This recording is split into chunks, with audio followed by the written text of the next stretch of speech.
Pastor Jailson já falou dos sinais da oposição a Deus, dos sinais do juízo de Deus, e nessa mensagem eu vou falar de coisas desse tipo, e além disso do sinal da graça de Deus. É bastante coisa, mas eu espero que Deus nos dê a graça de compreender algumas das verdades aqui colocadas. Para as pessoas que vieram no domingo passado, sabem que nós iniciamos uma série intitulada Os Últimos Tempos. O que é essa série? É uma série que cobre o discurso escatológico de Jesus em Mateus 24 e 25. Essa é a segunda mensagem e nós vamos expor esses dois capítulos, que é o trecho do Evangelho de Mateus, em que Jesus fala das coisas do fim. Escatom é a palavra grega para último ou fim. Então, escatologia é o estudo das últimas coisas, ou das coisas concernentes ao fim. Mas todas as vezes que o assunto é escatologia, há muita curiosidade. Por isso eu deixei claro no último domingo que o objetivo dessa série não é satisfazer as nossas curiosidades, embora tenha gente que esteja louco por ouvir algumas coisas, mas eu espero que seja por aquilo que conhecer o escatom impacta o nosso viver hoje. Eu disse no domingo passado que se tem uma coisa preciosa é nós percebermos como a nossa expectativa do futuro, boa ou ruim, influencia a nossa postura no presente. Eu dei exemplos sobre temores que nós temos, como por exemplo o temor de que o mercado financeiro vá, ser completamente desestruturado. Aí você toma medidas agora por causa de temores e expectativas que você tem do futuro. Ou se não, a vontade de ir para suas férias, finalmente, depois de longo trabalho, mesmo que você está lá cansado, você sabe que as férias estão chegando. Então o que você faz? Você cria um pouquinho mais de ânimo, você levanta com um pouquinho mais de força para dizer, não, daqui a pouco eu vou ter descanso. O que eu quero dizer com essas ilustrações simples é que expectativa do que vai acontecer no futuro, próximo ou distante, impacta a maneira como você se porta no presente. E é por isso que eu creio que escatologia seja tão importante. Jesus não quer dar a você e a mim simplesmente curiosidades do futuro. Ele quer que a certeza do que vai acontecer influencie de alguma forma a maneira como nós nos portamos. Por isso que a gente vai estudar escatologia de acordo com aquilo que foi ensinado por Jesus Cristo. A gente não vai cobrir tudo de escatologia, seria uma proposta muito majestosa, mas nós vamos pelo menos observar bastante coisa conforme ensinada por Jesus nesses dois capítulos. Então eu vou pedir para você abrir a sua Bíblia em Mateus 24, nós vamos ler a partir do verso 4 até o 14. Na verdade, no domingo passado, eu fiz versos 1, 2 e 3, e o 3 termina com perguntas dos discípulos, não é? Eles querem saber, Senhor Jesus, dize-nos quando acontecerão essas coisas, porque Jesus tinha falado da destruição do templo, não ficará pedra sobre pedra. Então eles perguntaram, quando vão acontecer essas coisas? Qual será o sinal da tua vinda, do fim dos tempos? Essa é a pergunta dos discípulos. Então agora nós vamos ler a resposta de Jesus, a primeira parte da resposta dele. Jesus respondeu, cuidado que ninguém os engane, pois muitos virão em meu nome dizendo, eu sou o Cristo, e enganarão a muitos. Vocês ouvirão falar de guerras e rumores de guerras, mas não tenham medo. É necessário que tais coisas aconteçam, mas ainda não é o fim. Nação se levantará contra nação, e reino contra reino. Haverá fomes e terremotos em vários lugares. Tudo isso será o início das dores. Então eles os entregarão para serem perseguidos e condenados à morte, e vocês serão odiados por todas as nações por minha causa. Naquele tempo muitos ficarão escandalizados, trairão e odiarão uns aos outros, e numerosos falsos profetas surgirão e enganarão a muitos. Devido ao aumento da maldade, o amor de muitos esfriará, mas aquele que perseverar até o fim será salvo. E este evangelho do reino será pregado em todo o mundo, como testemunho a todas as nações, e então virá o fim. Vamos orar mais uma vez, pedir que Deus nos abençoe no entendimento da sua palavra. Senhor, nossa oração é singela, mas necessária. Esses textos não são fáceis. Há muita informação, muita relação com outras partes das Escrituras, e eu careço da tua ajuda e os meus irmãos também. Peço que tu nos permitas compreender, focar agora. Alguns de nós estão cansados, outros preocupados, aflitos, outros desinteressados. Que o Senhor mexa com todos nós e nos faça focar naquilo que é importante, ouvir a tua voz. Dá-nos entendimento e dá-nos amor maior pelo Senhor e pelos teus planos. Oramos em nome de Jesus. Amém. No domingo passado, eu trabalhei os primeiros 3 versos de forma introdutória e eu estabeleci alguns pontos com vocês que voltarão nas outras mensagens, por isso que eu quero relembrar. Eu falei assim que o texto que a gente estuda tem várias dificuldades. Por quê? As dificuldades seriam assim: tem hora que parece que Jesus diz que ele vai voltar muito rápido, ele fala, eu vou voltar nessa geração. Mas tem hora nos capítulos 24 e 25 que ele fala, vai demorar ainda. Aí você fala, Senhor, é agora ou vai demorar?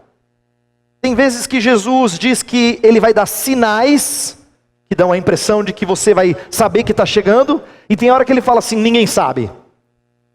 Mas espera aí, o Senhor vai dar sinais ou ninguém sabe? Dá para saber que está chegando ou não dá para saber que está chegando? Então, essas são algumas das dificuldades do texto, e por isso pessoas têm procurado interpretar esse texto de maneira diferente.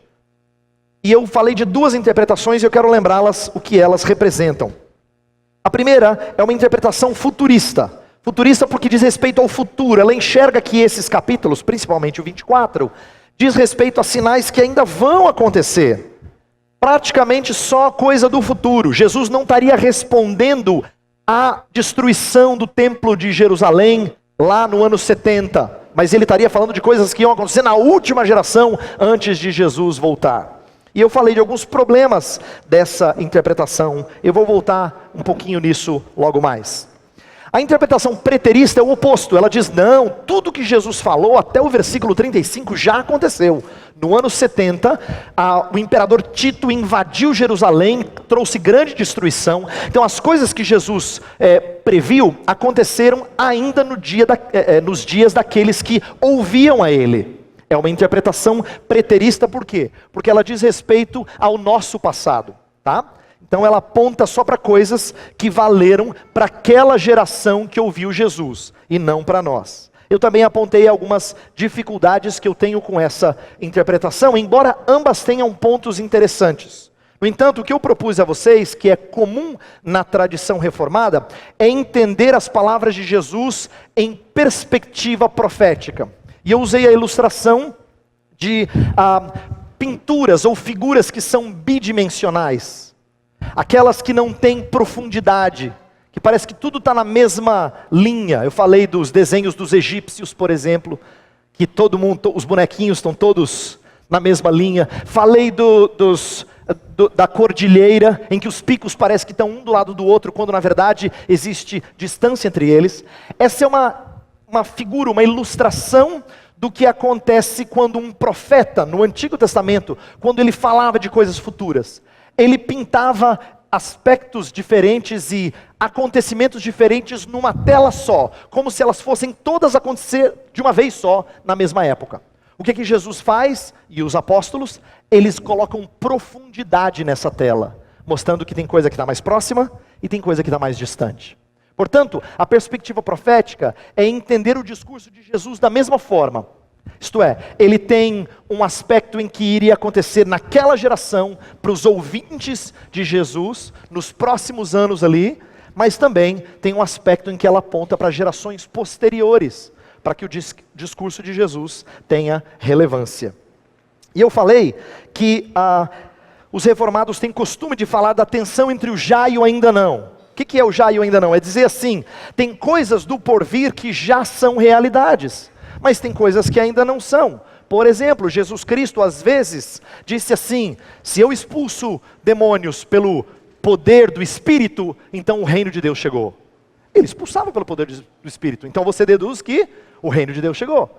Mas como é que a gente ora na oração do Pai Nosso? Venha o teu reino. Então o reino já chegou ou tem que vir? Os dois, já e ainda não plenamente. Já foi inaugurado, mas ainda não plenamente. Por que é importante compreender essas duas coisas? Elas criam uma tensão que é necessária na vida do crente. Eu falei, por exemplo, de como a gente tem que estar empolgado ao mesmo tempo que ser paciente. que parecem duas coisas que não existem na mesma criança, não é? Ou a criança assim não está nem aí, ou ela está empolgada, que você fala, calma. Eu usei a ilustração da criança para fazer a gente pensar em como parece contraditório, mas não é, não é. Empolgação e paciência precisam estar presentes no mesmo crente. Ele tem que anelar para essas coisas, mas não ficar ansioso por essas coisas. Essa é uma outra área em que a gente tem dificuldade. Não é verdade que tem coisas que nós queremos muito, mas como é tênue a linha entre anelar e ficar ansioso? É muito tênue. Normalmente a gente diz, não, eu não estou ansioso, eu só, sim, a gente sabe como é que é, né? Fica empolgado. Mas a verdade é que às vezes isso nos aflige, isso nos incomoda, isso nos deixa irrequietos. A tensão entre o já e o ainda não ajuda a gente a manter equilíbrio, também entre segurança e vigilância. Por isso que eu terminei a mensagem falando da destruição e reconstrução do templo. Jesus disse que não ficaria pedra sobre pedra, mas aquela não era uma mensagem para desanimar os discípulos, como quem diz, o templo vai acabar e não tem jeito, não tem outro. Pelo contrário, ele já tinha dado dicas em outros momentos, ao discipular aqueles homens, de que ele reconstruiria o templo. Porque o templo era o seu próprio corpo. Ele diz, eu destruo e reconstruo em 3 dias. Ele estava se referindo à sua morte e ressurreição. Por quê? Porque o templo é o lugar em que Deus habita. Qual era o lugar em que Deus habitava plenamente? Em Cristo Jesus. Então ele dá novo sentido à ideia de templo. Depois que ele sobe, ele diz, fiquem tranquilos, vocês não vão ficar sem a presença de Deus. E aí os apóstolos nos ensinam que nós somos templo de Deus, habitação de Deus. Portanto, a palavra de Jesus não era para causar desespero nos discípulos, mas uma nova perspectiva de coisas do porvir. Por isso eu quero trabalhar hoje com os chamados sinais dos tempos e buscar uma maneira saudável de interpretá-los. A pergunta inicial, para nortear o resto da nossa mensagem, eles são ou não são sinais? O que Jesus descreve nos versos 4 a 14, que a gente leu há pouco, são ou não são sinais? Você me pergunta, como assim, pastor? Deixa eu explicar por que tem gente que defende que não, e tem gente que defende que sim. Alguns estudiosos julgam que o propósito da passagem não é falar de sinais, mas é desencorajar qualquer especulação escatológica. Os eventos são rotineiros e não servem de alertas. O que esses estudiosos estão querendo dizer é o seguinte, presta atenção no texto, olha lá. Fala assim, cuidado que ninguém vos engane. Muitos virão em meu nome e vão enganar, mas não sou eu. Verso 6, vocês vão ouvir falar de guerras, rumores de guerra, mas não tenham medo, ainda não é o fim. E lá no versículo 8 fala, isso aí é só o início das dores. Então esses estudiosos olham para essa passagem e dizem assim, Jesus não está dando dicas sobre o que vai acontecer para você saber. Não, Jesus está falando, gente, essas coisas vão acontecer, mas não pense que não é. Essas coisas acontecem todo o tempo. Quando as pessoas disserem assim, Jesus está chegando, esses estudiosos vão dizer assim, não é assim. Esses supostos sinais não são sinais, eles são eventos que acontecem frequentemente. Embora eles tenham um ponto interessante que eu vou destacar daqui a pouco, esses estudiosos, eu prefiro que a gente entenda que eles são sinais sim, por quê? Se eles não são sinais, a analogia de dor de parto perde o seu sentido.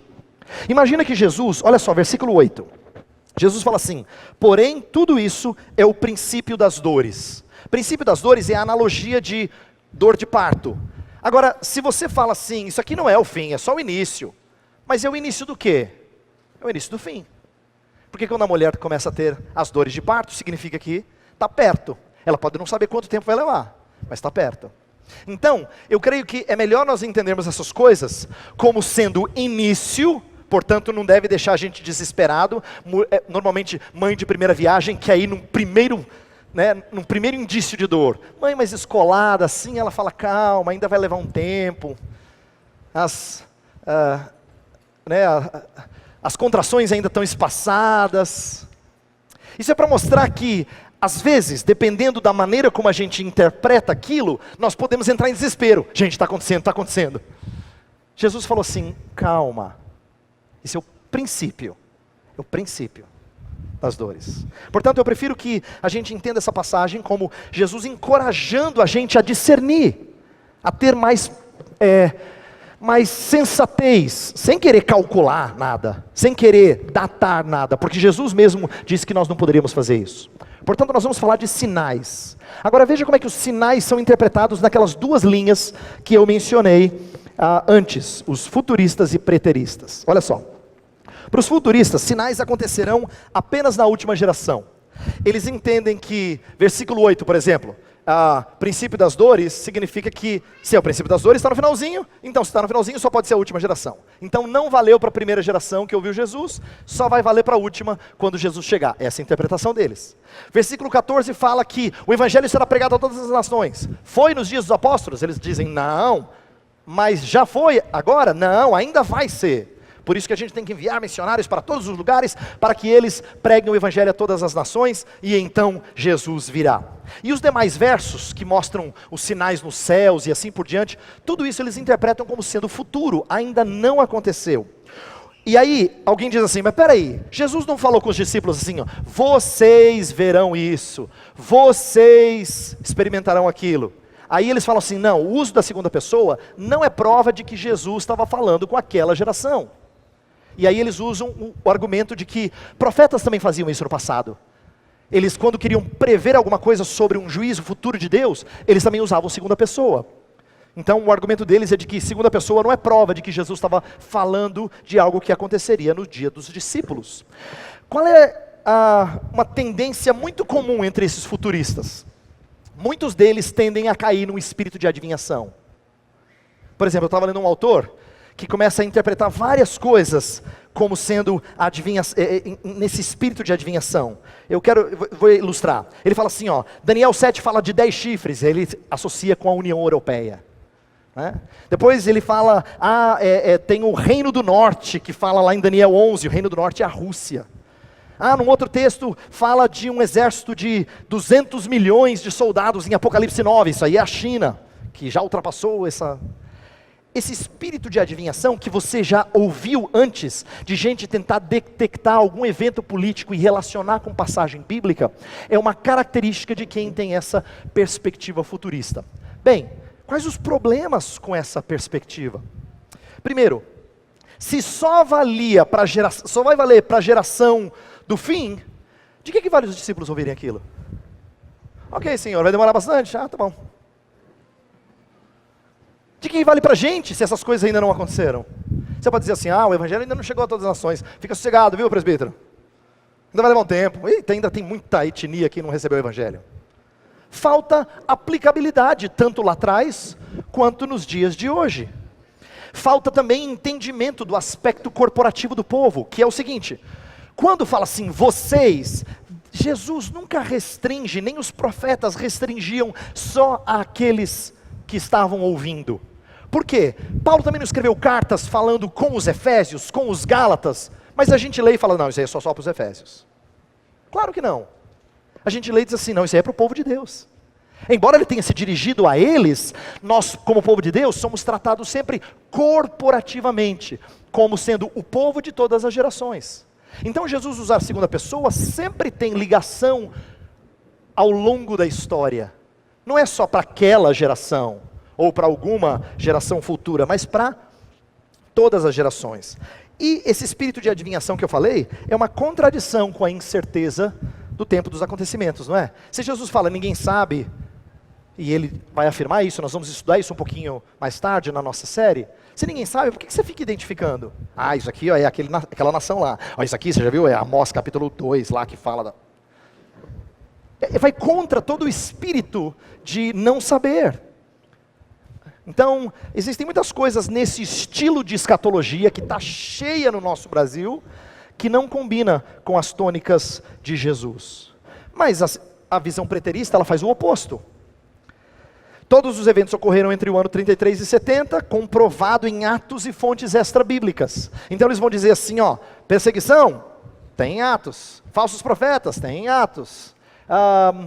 Guerras e rumores de guerras, tem em Atos, mas também tem registro em outras testemunhas da época. Sobre fome, terremoto, você tem exemplos em Atos, mas também em outros livros. Então eles tentam provar que tudo aquilo não é para depois, era para a época em que os discípulos viviam.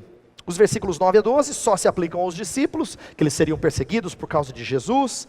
Em Mateus 24, 14, que é o evangelho ser levado a todas as nações, então virá o fim, não é igual à grande comissão de Mateus 28.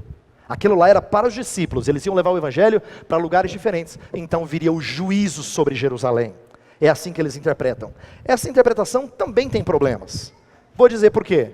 Se alguns aspectos não se eles dizem que é tudo para os discípulos, então não bate. Alguns aspectos não se aplicam aos primeiros discípulos.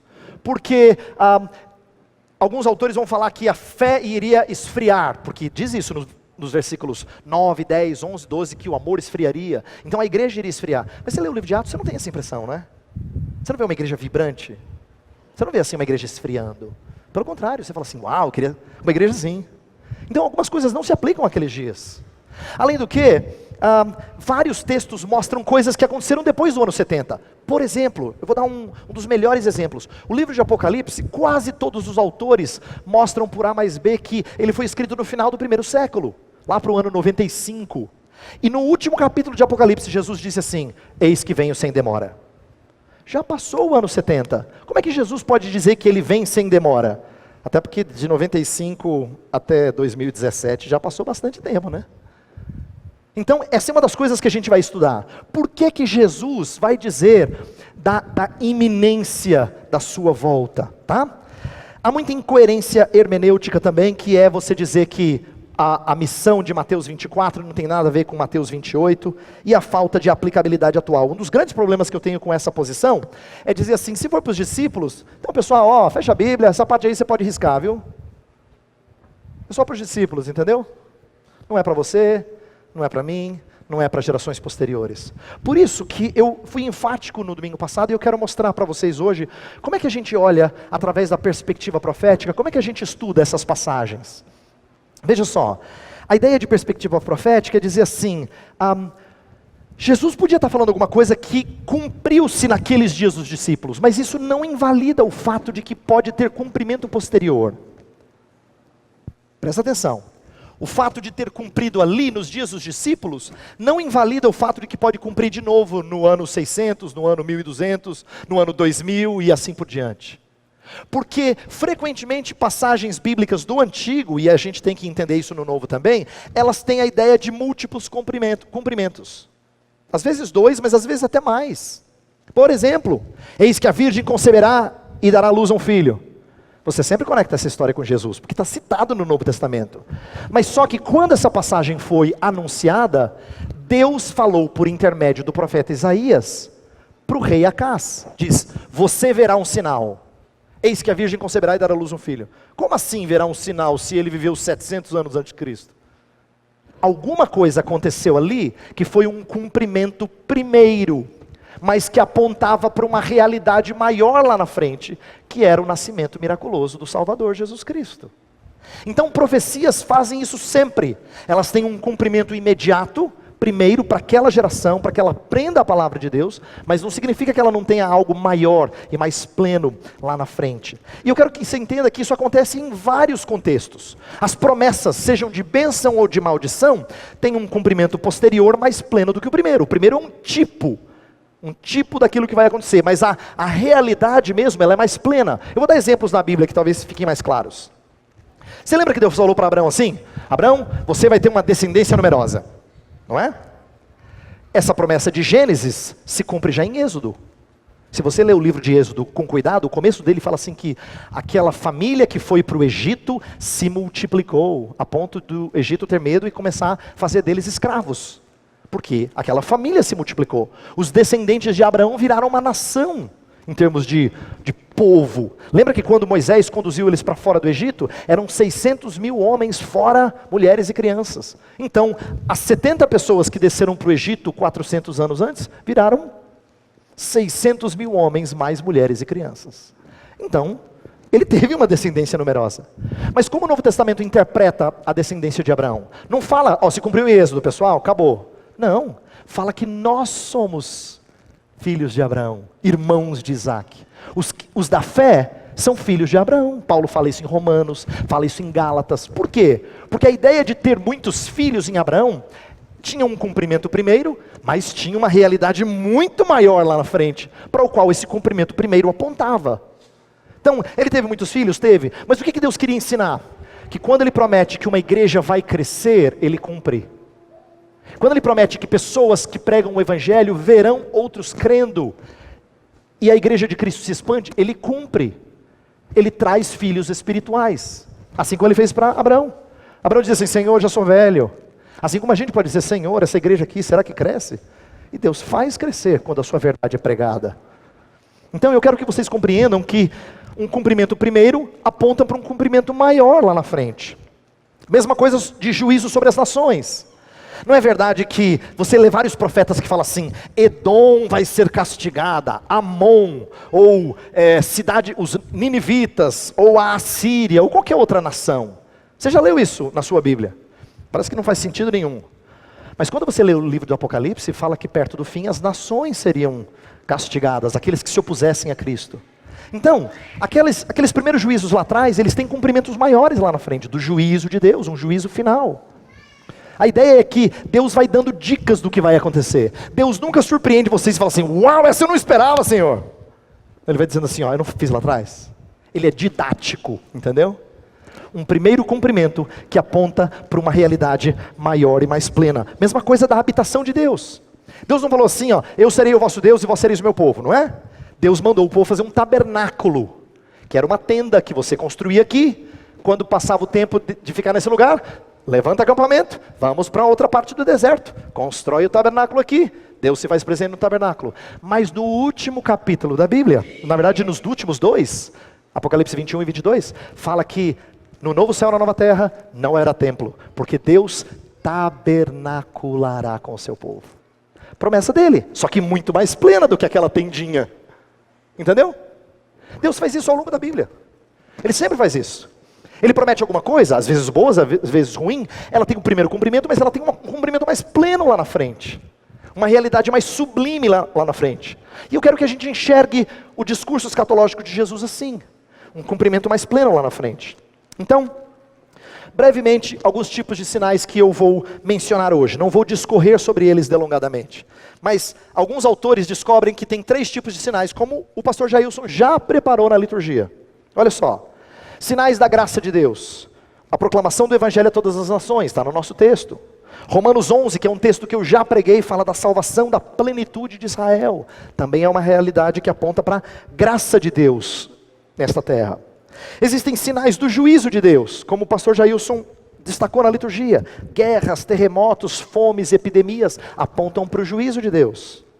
Assim como sinais de oposição a Deus. Quando os homens que não creem em Deus querem se opor a Deus, o que eles fazem? Eles perseguem os fiéis. Então, tribulação é a ideia de perseguição, não é juízo. Tribulação não é juízo, é perseguição dos fiéis. Apostasia é abandono da fé. Pessoas que deixam de crer em Cristo e que deixam de abraçar a fé cristã, eles passam a ser gente ou indiferente ou inimiga da fé cristã. Mesma coisa com revelação do homem da iniquidade. Essa é uma passagem que está em 2 Tessalonicenses 2, como a gente leu um trecho na ordem de culto, que fala do anticristo, como muita gente chama. Nós vamos estudar algumas dessas coisas lá na frente, mas eu quero que você aprenda isso aqui, ó. Essa é uma das partes mais importantes da minha mensagem. Por isso eu peço a sua atenção. Por que Jesus mencionou todas essas coisas? Por que Paulo e outros apóstolos mencionam essas coisas? O que eles querem com a ideia de sinal? Eles querem que você entenda 2 realidades. Primeiro, sinais são para todo o período dos últimos dias. Eu mencionei numa mensagem anterior, e falei brevemente no domingo passado, mas eu quero explicar melhor aqui. Últimos dias, para os autores do Novo Testamento, não é o finzinho. O que vai acontecer no finzinho do finzinho. É, na verdade, todo o período entre a primeira e a segunda vinda de Jesus. Isso na Bíblia, no Novo Testamento, é chamado de últimos dias. Por quê? Porque a primeira vinda de Jesus já é escatológica. Lembra que eu falei de perspectiva profética? As pessoas esperavam o Messias. Quando o Messias veio, eles disseram: agora nós vamos ver esse Messias fazer tudo que o Antigo Testamento fala. Mas ele não fez tudo. Por quê? Porque a vinda, a aparição gloriosa dele, tinha 2 partes. A primeira só tinha alguns antegostos, alguns vislumbres. Ele fazia milagre aqui, milagre ali, milagre lá. Você fala assim, uau, quando esse aí for rei, você vai ver. Mas aí ele foi embora. Ele foi embora. Como assim foi embora? Ele fala, do mesmo modo que vocês viram ele subir, ele vai descer. Então, a ideia de que agora são duas vindas e não uma vinda, mostra que durante todo o tempo entre a primeira e a segunda vinda, ocorrerão esses sinais. Deus anunciou a proximidade do dia do Senhor a diversas gerações. Isso é uma coisa muito curiosa do Antigo Testamento. Se você quiser, depois eu posso te passar vários profetas do Antigo Testamento que falaram assim, o dia do Senhor está próximo. Vou ilustrar brevemente.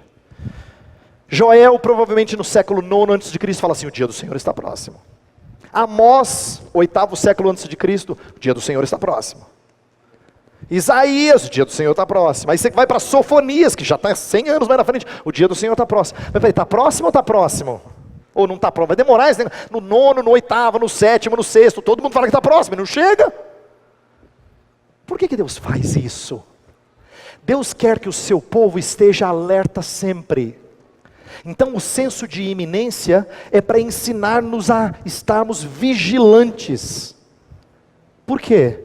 Porque quando não há iminência, não há vigilância. Eu expliquei isso numa mensagem anterior, quando eu ilustrei algo que aconteceu comigo e com a Nathalie, minha esposa. Eu falei que quando nós descobrimos que a gente ia mudar de país, alguns anos atrás, todo o nosso planejamento girou em torno disso, porque seria dali a algum tempo. Mas se a gente fala assim, não, eu estou pensando, mas daqui a 15 anos... Você vai fazer alguma coisa agora? Claro que não. Senso de iminência muda os seus planos, muda a sua postura. Por isso Deus sempre alertou ao povo, vigiem, fiquem alertas. A ideia de iminência em cada geração é para despertar vigilância. Então os sinais são para todo o período dos últimos dias. É por isso que você lê alguns personagens na história e eles têm a impressão de que, Jesus está voltando, cara, não é possível, porque olha o que está acontecendo. Mas o cara falou isso no ano 400. Coitado. Ele não sabe o que é mundo ruim. Mas aí alguém lá no século XVI falou, não, Jesus está voltando, porque você viu como é que está o mundo? Está louco. Mas ele está no século XVI. No século XIX tem gente que fala a mesma coisa. Jesus está voltando. Não, porque não é possível. Olha o que está acontecendo. E eu não posso olhar para cada um desses personagens da história e dizer assim, que absurdo, não sabe de nada. Não, eles estão certos. Sabe por quê? Que bom que eles estavam com senso de vigilância. Eles têm que ter essa expectativa. Eles não podem dizer, não, vai demorar. Não é isso que Cristo espera deles. Cristo espera deles é senso de vigilância. O segundo ponto importante é que sinais aumentam em intensidade. São sinais que aumentam em intensidade. A ideia é que, não que haja uniformidade, mas a gente tem dicas na Bíblia de que perto do fim esses sinais se intensificarão. Que mostra que quanto mais perto do fim chega, maior é a batalha entre os reinos das trevas e da luz. É parecido com um bom filme de ação. A maior batalha nunca está no começo. Não é? Um bom filme de ação, a melhor não é a última. A mais triunfante e majestosa é sempre a última. Porque é aquela que mostra a intensificação do conflito.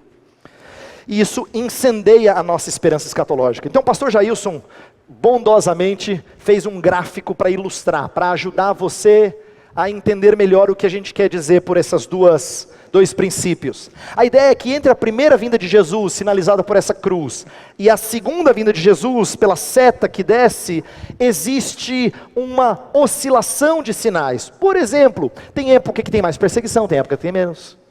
Tem época que tem mais guerras, fomes, terremotos, tem época que tem menos. A gente não pode dizer que isso cresce progressivamente, mas o que a gente pode esperar é que a Escritura diz que perto do fim isso vai se intensificar. Então, essa é uma maneira de enxergar sinais. Eles acontecem em todo o tempo, mas eles se intensificam perto do fim. Bem, eu quero terminar agora explicando brevemente o nosso texto, porque ele tem uma lição aqui preciosa que eu espero que valha para a sua vida.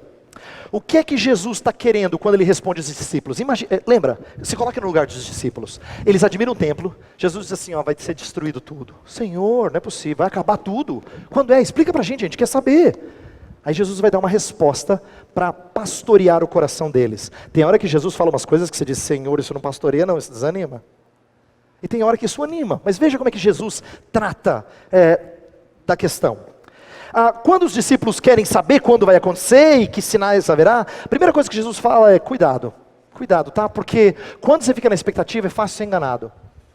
É a mesma coisa com o vidente. Quando você está na expectativa é fácil ser enganado. Se você acha que alguém realmente tem poder de adivinhação, você vai predisposto a ouvir alguma coisa. Tem uma história na Bíblia fantástica. Saul é um rei que vai contra a vontade de Deus consultar uma médium num lugarzinho chamado Endor. E quando ele chega lá, ele chega disfarçado tal, e a médium fala assim, veja um homem, ele fala, é Samuel. A médium não falou que era Samuel, mas ele estava sugestionado. Ele disse, puxa vida, é isso aí, está vendo Samuel? Isso acontece frequentemente. E isso acontece em relação à escatologia também. Jesus queria dizer assim, cuidado. Cuidado para que ninguém engane vocês. Vai ter gente dizendo, eu sou o Cristo, cheguei, é agora. Ele diz, não se engane. Não pense que já chegou. Não pense que não há demora. Existe demora. Por isso que ele falou, ainda não é o fim. Guerras vão acontecer, desastres sociais, né? Desastres naturais como fomes, terremotos, mas ainda não são o fim. Apenas o princípio do fim. Então olha que interessante. Quando eu falo ainda não é o fim, muito futurista vai dizer assim, é isso aí, pastor, gostei. Quando eu digo, mas é o princípio do fim? Muito preterista vai gostar, mas eu não estou falando só um ou só outro. Eu não estou falando o que aconteceu lá atrás ou só vai acontecer lá na frente. Eu estou dizendo que já aconteceu lá atrás, continua acontecendo ao longo da história e quando acontecer você fica alerta. Mas é só o princípio. É só o princípio. O reino foi inaugurado. Olha só. Aí Jesus diz uma coisa no versículo 6 que deixa muita gente assim, confusa. Olha o que ele diz no verso 6. Dê uma olhada. Vocês ouvirão falar de guerras e rumores de guerra, mas não tenham medo. É necessário que tais coisas aconteçam. É necessário, por que é necessário, Jesus? Tudo bem, é verdade que Deus conduz o seu plano na história, então essas coisas acontecem por sua vontade, mas eu creio que ele está dizendo mais do que isso. Eu acho que ele está dizendo que durante esse período, expressões do juízo de Deus precisam ser manifestas, para que o mundo tenha testemunho de que Deus não está satisfeito com a maneira como os homens vivem. É por isso que homens do passado faziam uma coisa que hoje a gente tem mais dificuldade de fazer, e realmente tem que ter cautela. Homens do passado, fiéis ao Senhor, quando eles viam algum desastre natural, alguma guerra ou morte na sua família, eles falavam assim, acho que Deus está nos julgando, vamos rever nossa vida. Eu não estou dizendo que a gente deve interpretar desastre A, desastre B como sendo juízo de Deus, mas tem uma coisa que desastre sempre deve fazer, é dar para a gente o senso de que a vida é passageira, eu preciso rever como é que eu estou andando. É assim que a gente devia portar em velório. Você devia chegar no velório e dizer assim, puxa vida, podia ser eu ali, né? Então deixa eu ficar atento, deixa eu me despertar para uma vida condizente com o que eu digo, o que eu creio. É isso que Deus está fazendo, Ele está anunciando o juízo, testemunhando o seu juízo. O profeta Jeremias foi um que se referiu a 3 juízos que Jesus menciona. É o texto de Mateus e de Lucas. Ele falava de espada, peste e fome. E o discurso de Lucas inclui a peste, as epidemias. E Jesus em Mateus fala de espada, guerras e fome. Então, esse tríplice juízo já estava sendo anunciado lá atrás por Jeremias, porque Deus queria dar testemunho de que Ele não está satisfeito com a forma como as pessoas vivem. Então isso vai acontecer, mas cuidado, não se deixe enganar. Aí Jesus traz uma mensagem que parece tão desanimadora. Versos 9 a 12 é assim, ó, vocês serão perseguidos. Tem gente que vai trair vocês, o amor vai esfriar, muitos vão ser enganados. Parece assim que Jesus está murchando cada vez mais o projeto dele. Ele vai embora daqui a pouco, gente. Ele falou assim, pessoal, ó, vai ser difícil, viu? Vai ser difícil. Porque ou você vai ser morto, ou você vai ser enganado, ou seu amor vai esfriar. Ô Senhor, ajuda. O que Jesus está anunciando é um aparente fracasso. Porque ele mostra que muitos morreriam, muitos seriam enganados, e muitos teriam esfriamento do amor e aumento da iniquidade. E essa experiência da igreja nos últimos dias inclui vários momentos de aparente fracasso. Não é verdade que a gente tem os nossos baixos? Não é só assim, ó, não é escada rolante. A gente não vai sempre para cima. Jesus narrou uma coisa importante que os discípulos precisavam aprender. Essas coisas acontecerão e você vai querer que termine tudo. Tem vezes que você diz assim, eu queria sumir. Eu queria que Jesus voltasse. É assim quando você está cansado que você fala essas coisas. Você queria que tudo terminasse, porque está ruim. Mas Jesus disse, calma. Eu sei, vai ter vezes que você é muito desanimador. Mas ele não termina o sermão aí. Se ele terminasse aí, seria frustrante. Mas o que ele faz primeiro? Primeiro, ele estimula perseverança. Olha só, por causa dos desafios é que Cristo chama a perseverança, versículo 13. O que ele diz lá no verso 13? Ele fala, mas aquele que perseverar até o fim será salvo. Perseverança é uma coisa necessária para quem está vivendo momentos difíceis. A maioria de nós não tem vontade de perseverar. A gente prefere sumir, não é? A gente prefere algum tipo de descanso aqui e agora. Algum tipo de salvação que resolva os nossos dilemas. Mas não é assim que Jesus encorajou o seu povo a caminhar nessa terra. O que ele disse várias vezes é, calma. Eu já expliquei isso antes, já disse que quem corre longas distâncias sabe que tem momento que o corpo pede para parar. Perseverança não é você falar assim, eu vou sentar um pouquinho. Quem corre sabe que não serve, não presta sentar um pouquinho. Você lembra daquele maratonista que foi segurado lá pelo líder religioso brasileiro que estava em primeiro lugar e acabou ganhando medalha de bronze? Então, muitos especialistas dizem, por que ele perdeu? Não é porque ele ficou segurado até 2 passarem, é que ele perdeu o ritmo. Ele perdeu o ritmo. Ainda que ele tivesse voltado a correr, ele não conseguiu manter o ritmo depois que ele foi parado. É parecido na vida cristã. Quando você quer uma folguinha, uma redençãozinha aqui nesta vida, você perde o ritmo. Você perde o ritmo. Perseverança é o que nós precisamos ser chamados sempre. Escatologia não é só enxergar o fim se aproximando, mas é esperar pacientemente, mas com expectativa, enquanto o fim não chega. É a gente dizendo para a criança no decorrer da viagem, está perto, pai? Não, filho. Mas nós vamos chegar. Espera aí. Está perto, pai? Não, filha. Está perto, pai? Não, filho. Espera aí. Mas a gente não vai chegar? Não, a gente vai chegar. Mas espera. É isso que o Senhor nos convoca a fazer sempre. A gente gostaria que estivesse pertinho, ali na esquina. Mas muitas vezes não está. E é isso que Jesus reformula. Mas a maneira como ele termina essa parte que nós estamos estudando, que para mim é mais precioso, é que ele vai dizer assim, mas eu vou fazer algo que ninguém freia. A despeito da perseguição, e às vezes por causa dela, o evangelho é pregado como testemunho às nações. E essa é uma coisa impressionante. Lembra que eu falei que os sinais devem ocorrer em todo o período, mas com mais intensidade no fim? Aquelas 2 características? Presta atenção. Já no livro de Atos, o evangelho se espalhou para todo mundo conhecido da época. E sereis minhas testemunhas tanto em Judeia, como Samaria, e até os confins da terra. Jerusalém, Judeia, Samaria, confins da terra. Está no início de Atos, capítulo 1, verso 8. No começo de Atos, todo mundo está em Jerusalém. Depois algumas pessoas levam o evangelho para outras cidades da Judeia. No capítulo 8, os discípulos aparecem em Samaria. E no final do livro, Paulo está em Roma, que era os confins. E ele queria ir para a Espanha, que era o finzinho do mundo conhecido. Então, em Atos, o evangelho já foi levado a todas as nações. Mas depois, no século III e no século IV, alguns missionários começaram a levar o evangelho para além do Império Romano. Depois, no século XV, XVI, os barcos começaram a levar o cristianismo para tudo quanto é lugar, né? As navegações. No século XIX, então, o grande século missionário, o evangelho foi levado para muitos outros lugares que ainda não tinha chegado. E eu não quero que você tenha a impressão de que ninguém conseguiu. O povo de Deus sempre conseguiu levar o evangelho a todas as nações. Porque isso não é uma missão para a gente cumprir. Jesus não falou, inclusive, cumpram essa missão. Não é isso que ele está dizendo. Ele está fazendo uma promessa. Ele está dizendo que, veja só, o verso 14 não é uma ordem que nós somos encorajados, ou que nos encorajamos a cumprir. Mas é uma promessa. É uma promessa de que, quando a palavra de Deus é levada, ela sempre alcança pessoas. Tal avanço testifica da vitória de Cristo. Apocalipse 20, que é o texto que fala do milênio, fala que Jesus Cristo prende Satanás para que não mais segue as nações. E o evangelho avança de glória em glória. Eu termino dizendo o seguinte: eu quero que você compreenda que nós vivemos num mundo em que as pessoas vão dizer, ó, não tem jeito. E muito crente vai te desanimar dizendo, não tem jeito.